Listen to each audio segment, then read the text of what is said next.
I am a little long-winded at times, but let me just say this. So about the question, if someone is in retirement or someone is working, and a lot of people think they need a lot of money to invest, you really don't. Look, Scottrade, they got bought out. They're now TD Ameritrade. Okay, right?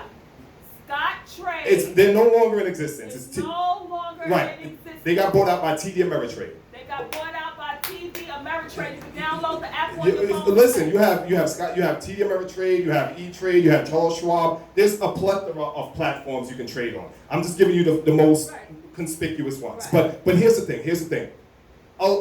I got friends, I got associates, people who tell me they don't have the time. It's always the same thing. They don't have the time. Listen, most people are on their phones almost all the time, right? Every time you see people walking in the street, no one looks where they're going anywhere, right? They're always on their phones. Well, if you're always on your phone, you can trade because you have an app.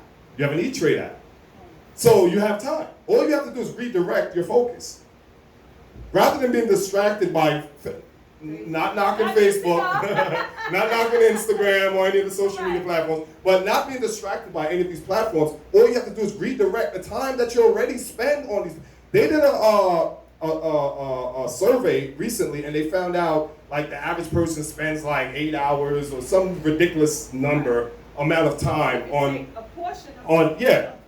social media, right? Not just Facebook, but social media. They did like pretty much like a comprehensive study, and they found out that the amount of time that people spend on social media is astronomical. So the point is this: all you have to do is redirect that energy. We're already on our phones. All you have to do is redirect it now. Instead of being on Facebook, be on E-Trade, be on Schwab. We do online trading accounts, and a lot. Basically, let's come back because we're talking to a fifth grader, right? Right. So we're talking to a fifth grader because I want to slow it down for you guys because I know you guys are like, we hear that, we can see that on the commercial, Tina. Right. We want to know. First thing is to somebody ask if anybody needs to ask a question. We have people watching on the back end to give me a question if it's something that you guys needed to ask. Okay, first thing you need to do. You need to download a trading app. Am I correct? Yes. Yeah. Very. Which one is the most simple? E-Trade. And their fees are low. Yeah, very low fees. Yeah, their trading prices are their trading fees are pretty low, and it's very simple, very easy stuff. You know, you spend 5 minutes at your computer setting it up. But the thing is this: I also you do not need a large amount of money to invest. A lot of people think all you need to do is understand some basic economics and understand more so penny stocks. Penny stocks are in a sense. And this is the thing, I've never heard of penny stock. Yeah. I only know about investing a little something here, investing a little something there. Right. I don't do it. Other people do. Well, again, I'm not making any recommendations. No, but right now, what is a penny stock? right, any stock that trades under $5 is considered a penny stock. If it's under $5, wait, let me say, if it's under 5 and not on any one of the reputable exchanges. So it's not on the New York Stock Exchange, it's not on the Dow, it's not on the components. So then it would be considered a penny stock. It trades in the what's called the OTC, over the counter bulletin board. What's something about Acorn? Acorn is cool. I mean, they round up your change and all of that. When you make purchases, they round up your change. Right. So that's cool, but that's not trading. You see what I'm saying? That's not, there's a distinction. When you're trading, for instance, like right now, I think there's 33 states that has legalized medical marijuana medically, and I think there's like 10 or 11 that has legalized it recreationally. So what this means is there's a trend, right? It's only 33 and 10. So, right, so they're going to, it's coming. Right. It's coming. Yeah, it's coming. Now, I'm not making any recommendations. So don't ask me what should I buy. That's not what I'm here for. I'm not losing my license. But what I will say is there's a trend, right? It's called a zeitgeist. There's a direction that the world or the economy is going in, and we can see it with marijuana. There's a trend. So somewhat, doing your own due diligence, your own research. That's something you can look into, because a lot of these marijuana stocks are trading at 10 cents, 5 cents, 20 cents, 30 cents, and these would be what's considered penny stocks.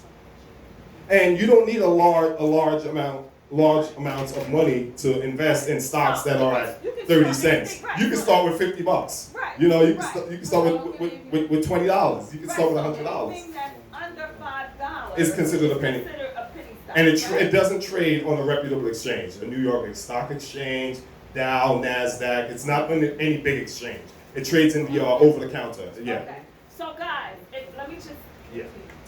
recap, guys. Anything under $5, is considered penny stock, right? Which means, oh my goodness, please check on Auntie.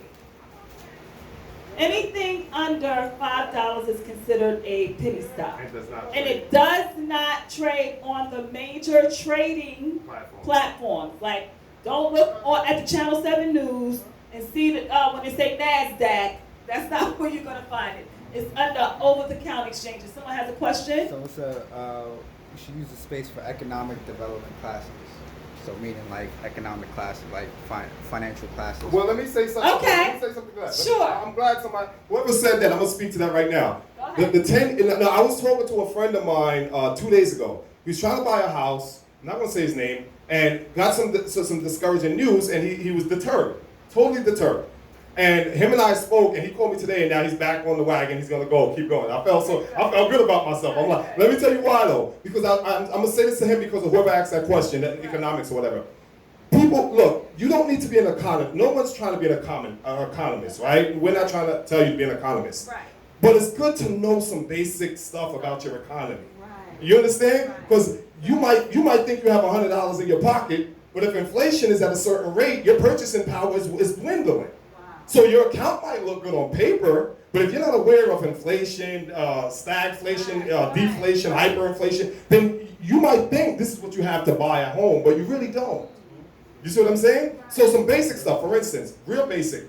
The 10-year note, folks. Whoever asked that question, I want to talk to them. The 10-year note, right? This is economics right here. Okay, economics. This just came out today. The 10-year note is a note that's considered a benchmark note. You don't need to know about the 10-year note is a T-bill. You don't need to know about the short term. You don't need to know about the 30-year, the 15-year, but the